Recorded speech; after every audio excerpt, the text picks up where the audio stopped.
I have just got a really quick video for you today showing you my February Phenology project. So you saw me tracing this last month, and it is supposed to be wormwood plant leaves. I'm going to show you a picture of what I took a photo of that I thought was wormwood, but now going back to that area, I realized that it was actually poppies and the poppy leaves starting to form.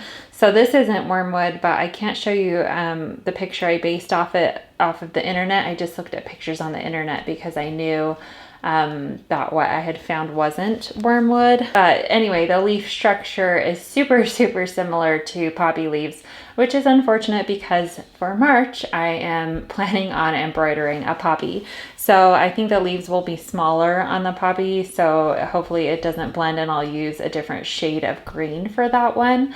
But still looks pretty. The stitching isn't perfect, but you can see I went around and did, it kind of looks like a fishbone, but it's not. I just did satin stitch down each side so that I could make these veins that go down the center of each of the leaves here. So just down each side along the lines, and then when I got to like the corners here where two leaves met, it got a little sketchy, but the overall effect of it, I think it still looks pretty nice. So I will have this pattern available for you, and I've also got the January one available on my blog, cutesy-crafts.com. I'll be sure to leave a link in the description for both of these. Make sure to go on Instagram and post pictures of yours using hashtag cutesy-crafts, SAL, that stands for Cutesy Crafts Stitch Along, and I can't wait to show you what I am doing in March.